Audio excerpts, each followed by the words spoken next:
Assalamualaikum warahmatullahi wabarakatuh.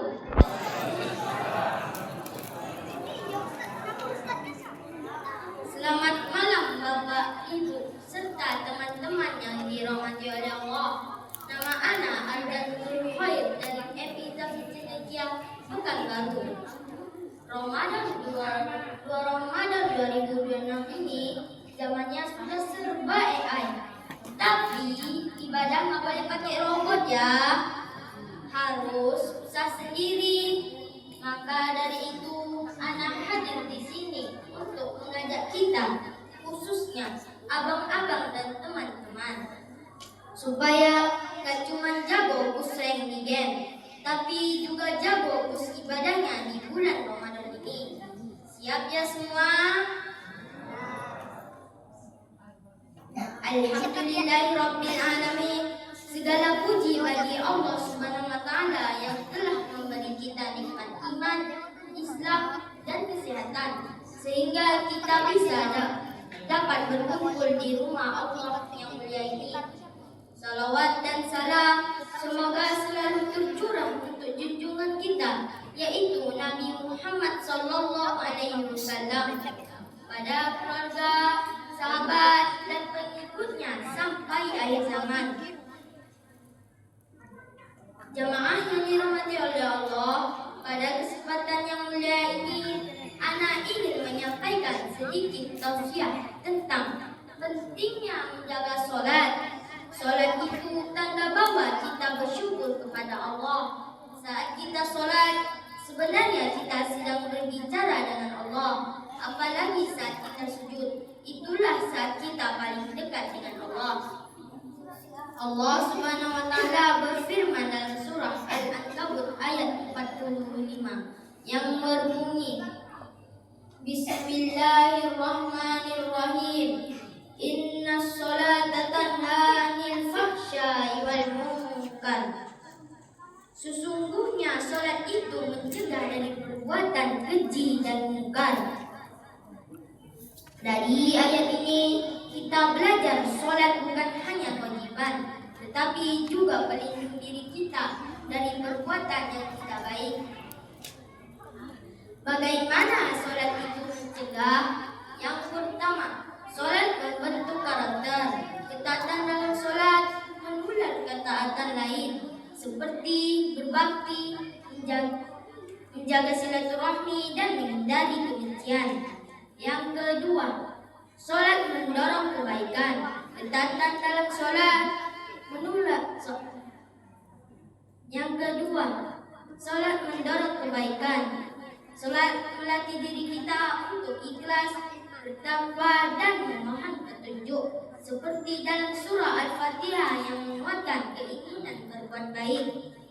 Yang ketiga, sholat menghadirkan pengawasan Allah, kesadaran bahwa Allah Maha melihat, Maha mengetahui, mencegah seseorang yang berbuat maksiat secara sembunyi-sembunyi.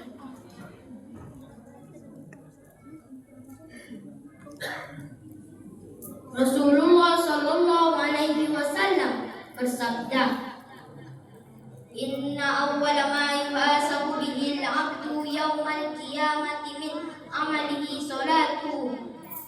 Artinya, sesungguhnya amal hamba yang pertama kali dihisab pada hari kiamat adalah salatnya. Hadis riwayat Tirmizi.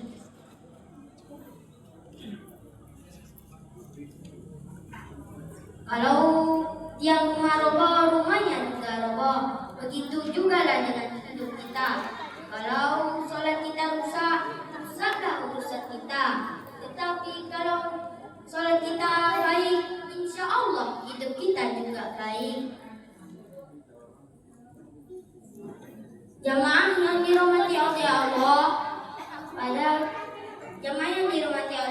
sholat bukan hanya gerakan berdiri, ruku, dan sujud, tetapi juga bentuk cinta kita kepada Allah.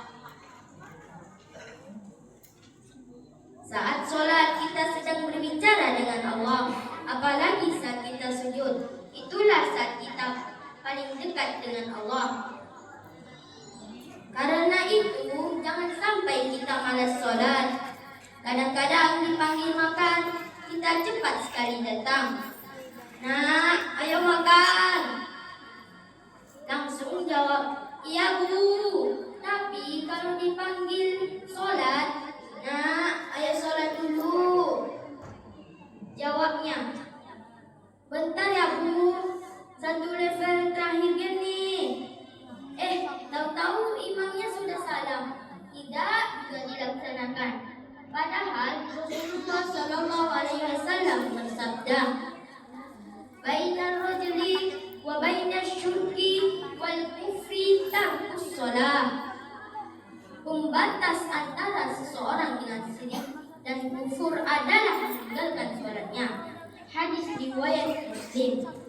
Maknanya, meninggalkan sholat adalah dosa yang sangat berbahaya sampai disamakan dengan kekufuran. Mudah-mudahan kita tidak begitu ya Bapak Ibu.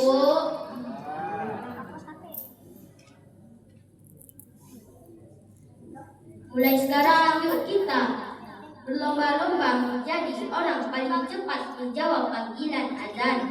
Mari kita jadikan Ramadan ini sebagai waktu membiasakan diri kita.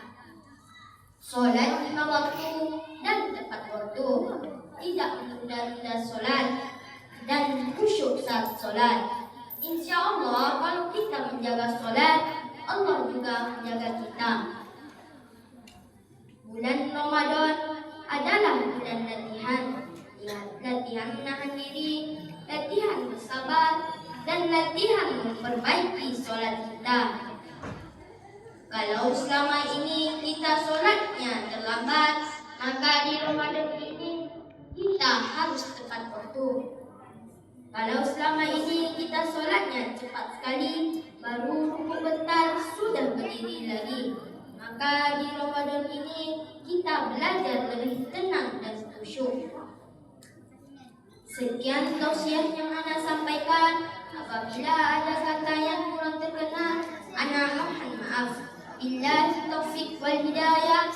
Assalamualaikum warahmatullahi wabarakatuh.